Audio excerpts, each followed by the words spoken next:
pense qu'on a tous vu le même match. Faut pas se voiler la face. On a vu ce que ça donne sans Kylian. Maintenant, on est fixé. Maintenant, on sait. Le Real peut pas gagner sans lui. Et s'il avait joué aujourd'hui, ils auraient très certainement gagné. Ah, parce qu'il n'était pas là contre le Celta Vigo? Non. Voilà. Je vous préchote. Il était sur le banc. Ce que j'ai vu aujourd'hui, c'est un Real qui jouait contre un meilleur City, qui n'a pas été dominé statistiquement, qui a même donné du temps de jeu à Hendrik tellement l'ancien il tient à son poste. Et mentez pas. Avant cette mini remontada là, les madrilènes sur votre canapé, vous l'aviez bien dur. Bien dur. Parce qu'avant que Doku il mette Rodrigo dans cette position-là, avant que Bellingham il fasse très probablement perdre son poste à Xabi Alonso, avant que Rudiger il se prenne pour Edge, bah le Real c'était bon en fait, faut pas mentir. C'était pas un truc de ouf, mais c'était équilibré. Chaque joueur joue à son poste, Carreras il fait son match, Valverde il fait son match. Au milieu de terrain, c'était bien plus équilibré que d'habitude, bien plus cohérent. Le jeu, il basculait pas que sur la gauche. Gonzalo Garcia, il marchait pas sur les plates-bandes ni de Rodrigo ni de Vinicius. Vous me ferez jamais avaler qui bonifie le collectif du Real. Et ce soir, je l'ai vu. C'est pas parce que le Real a perdu qu'ils étaient nuls.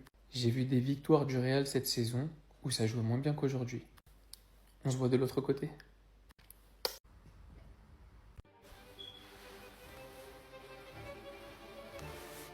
Antonio, on ne rigole plus. Adil Rami vous avez prévenu sur ce zigoto. Vous l'avez insulté, vous lui avez dit « Mais t'as pas de carrière, toi, de toute façon. » On va fermer les yeux sur lui jusqu'à quand? Quand c'est à l'euro, on vous entend. Mais la réalité, c'est que s'il était arbitré correctement, Rudiger, ça serait 1000 fois plus de cartons rouges que Ronaldo à l'euro et Pepe et Ramos réunis. Je sais pas si vous réalisez la folie.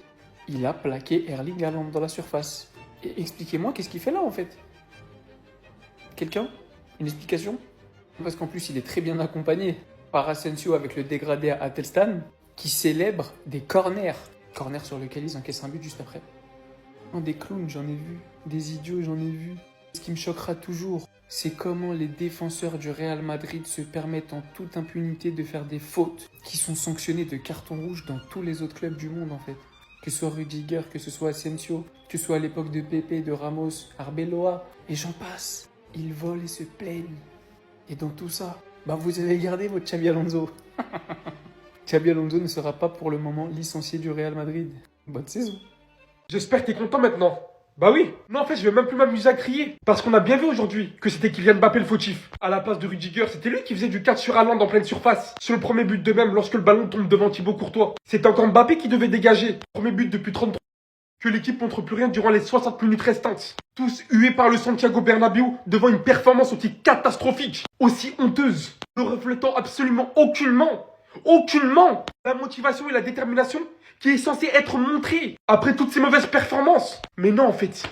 Non, c'est la même chose qui nous continue. C'est un petit mec qui a pas joué depuis Hezba, qui rentre, qui est plus efficace que tous ces mecs sur le terrain depuis 90 minutes. Je t'en veux encore une fois d'avoir dit qu'après ce match, on va ressortir enthousiaste, que ça va pas être la même chose. Nous, les supporters, on sera enfin contents. Mais d'un autre côté, comment vous voulez lui en vouloir? Non, en fait, il pouvait faire quoi de plus actuellement? Il pouvait faire quoi de plus sur ce match? On voit très clairement que les joueurs s'en battent les couilles de ce qu'il dit. Le mec doit préparer des plans, des trucs de fou. Mais en fait, ils suivent pas. Je suis tellement dégoûté. Les dernières grosses rumeurs espagnoles disaient qu'après City, si on perdait, Xabi Alonso allait être viré. On va voir ce qui va se passer maintenant. S'il vous plaît, hein, les personnes qui sont anti-Mbappé, aujourd'hui j'espère que vous avez la réponse. Entre supporters madrilènes, arrêtez de vous diviser et cherchons le principal problème qui doit être réglé absolument. Xabi, tu nous as baisé aujourd'hui. C'est toi qui as tué le match. Avant de poursuivre, suivez-moi sur YTB. Je sors le débrief dans pas très longtemps. Format long, je pourrais parler de tous les joueurs parce que j'ai tellement de choses à vous dire. Je vous lâcherai pas, je vous jure. Xabi, comment c'est possible de faire sortir un numéro 9 alors que tu perds le match? Sachant qu'il fait pas un mauvais match, hein, parce que je vous entends parler. Il a fait les efforts défensifs. Au moment, il a pas été servi par ses coéquipiers. Le truc, en fait, Xabi, c'est que tu fais rentrer par la suite un milieu de terrain Arda Güler qui n'a malheureusement pas le niveau, les gars. Faut se le dire, pas pour l'instant en tout cas. L'entrée, elle est catastrophique. Aucun apport. Elle a totalement tout déséquilibré. Nous faire rentrer Hendrik pour amener beaucoup plus de dynamisme. Un autre profil que Gonzalo Garcia. Xabi, en vrai, j'ai trop pris ta défense. Voilà, j'ai essayé de comprendre certains points. Mais franchement, je te jure que la deuxième période, elle est moche, elle est nulle. Et Vinicius, ce match-là, il est catastrophique de ta part.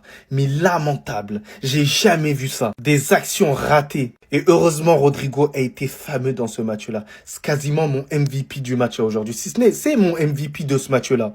Il s'est battu. Alors, il a pas tout réussi, mais il a osé, il a montré du caractère là aujourd'hui. En tout cas, félicitations à Manchester City. Vous le méritez entièrement cette victoire-là et personne va rien dire. Je suis dégoûté. Moi, je voulais un 3-0, je voulais un 4-1. Une bonne humiliation digne de ce nom. Ils ont perdu que 2-1, c'est même pas drôle, on peut même pas rigoler un peu. Bon, comme vous vous en doutiez, défaite du Chabibol face à Manchester City. Oh, qui l'aurait cru? Qui aurait cru que le Real allait s'incliner dans ce match? Vraiment, je m'en doutais pas. Bref, toujours les mêmes problèmes, hein. Manque de coordination dans le jeu. Si ce mec est pas sur le terrain, ça joue le maintien. J'ai l'impression que je fais le même constat à tous les matchs. Ce qui change de d'habitude, c'est que ce mec-là a été boosté, il a été choquant. De toute façon, Rodrigo, quand il est contre City, c'est n'importe quoi. Il met fin à la série de matchs sans marquer, ça c'est la vraie défaite du soir. Il a mis fin à la série, on peut plus le vanner. Maintenant, c'est Vinicius qu'on va devoir vanner. 12 matchs d'affilée, l'histoire est en marche. J'espère que c'est la dernière fois que vous me comparez ce mec-là avec Pedri, s'il vous plaît. Parce qu'au bout d'un moment, je veux bien en a laissé. On a laissé. Mais encore une fois, le match de Bellingham, c'est horrifiant. C'est horrifiant. Ok, il a la passe D sur Rodrigo. Rodrigo fait presque tout le travail. Mais à part ça, déjà, il y a le lob qui rate. Mais s'il y avait que ça, en fait, au milieu de terrain, il est perdu. Il est perdu. Par contre, ça, c'est un joueur. Ça, c'est un joueur de football avec un grand F. Oh, le match de Ryan Cherki, mais ça rentrait dans toutes les écoles de foot. Il a envoyé une feinte à Carreras qui s'est retrouvé au Metropolitano. Il a envoyé petit point à Rudiger. Il s'est baladé littéralement tout le match. Il a envoyé des passes. C'était une dinguerie. Le match de Cherki, il faut juste applaudir en vrai. Bref, en tout cas, j'ai été un peu déçu de Manchester City. Ils n'ont pas eu la domination que j'attendais. Notamment Bernardo Silva qui a fait un match mais ignoble. Il n'y a pas de mots pour le match de Bernardo Silva. C'est du niveau de Bellingham aujourd'hui, c'est du niveau d'Asensio, c'est du niveau de Rudiger. Je pense que les quatre là, ils se battaient pour savoir qui faisait le plus mauvais match. Mais bon, une petite défaite du Real comme on s'y attendait, ça fait toujours plaisir. Voilà, pour enchanter notre mercredi soir, on prend. Et vous trouvez ça normal en plus? Moi, j'aurais réagi pareil. Bien qu'après que le Real Madrid s'est endormi durant tout le match, qu'on décide de faire entrer Endrick en jeu. D'ailleurs, aucunement compris comment celui-ci est passé derrière Gonzalo Garcia en hiérarchie. Et je précise bien que j'aime du plus profond de mon cœur Gonzalo Garcia. Sur un dernier geste excellemment bien réalisé par Carreras, Endrick arrive à prendre le dessus sur son vis-à-vis et à 5 minutes de la fin du match, vient mettre cette tête direction transversale. Et comment vous dire que c'est la seule action du match depuis que City a marqué le deuxième but qui a été concrète. Pas grand-chose réalisé, hein, mais provoqué par un joueur qui a de l'envie, comparé à tout ce qu'on a vu durant tout ce match, d'endormis, de feignants, d'instagrammeuses, d'influenceuses, des podcasteurs, des youtubeurs, tout ce que vous voulez. Faites-moi le tri dans cette équipe. S'il faut aller chercher les joueurs de l'équipe secondaire, tout ce que vous voulez là. Amenez-nous des joueurs qui veulent jouer, qui veulent montrer de l'envie sur le terrain. Parce qu'on ne voit plus. On ne voit plus ça, on ne reconnaît plus l'identité de notre club actuellement. On a beau les huer, les supporters ont beau les huer une fois par match pendant de longues minutes. Mais ça leur fait pas effet, ils comprennent pas. Faut faire quoi au bout d'un moment en fait? Faut faire quoi, putain, maman? Je me sers en 9 minutes à pelouse comme Endrick, j'aurais fait comme ça, je comprends pas. Les amis, est-ce qu'on peut se poser, est-ce qu'on peut parler de vous à moi et dire les termes sur ce joueur? Juste 30 secondes.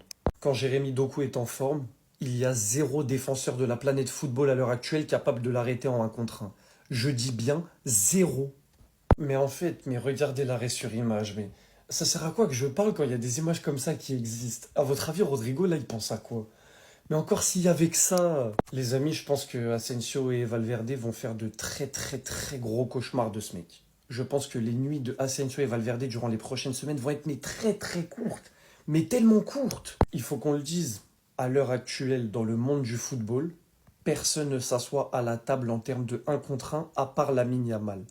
Lamine Yamal et Jérémy Doku sont seuls sur leur planète en 1 contre 1 contre des défenseurs. Il n'y a personne qui parle avec eux.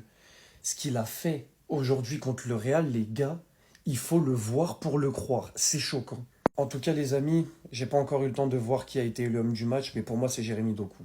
Chaque prise de balle, c'est pertinent. Chaque prise de balle, les Madrilènes sont comme ça. Ils sont comme ça. Il y a un moment où Asensio et Valverde, ils se regardaient pour ne pas aller sur Doku. Asensio regardait Valverde en mode non, toi, vas-y. Et Valverde, il disait Asensio, non, c'est à toi d'y aller. En fait, ils avaient peur. Ils avaient peur parce que ce mec, il est terrifiant. On me dit d'aller défendre sur Doku. Oh non, je demande à sortir. Oh non, je simule un claquage. Il n'y a rien à dire. Jérémy Doku en 1 contre 1. Aucun défenseur de la planète foot le prend quand il est en forme. Je préfère le répéter.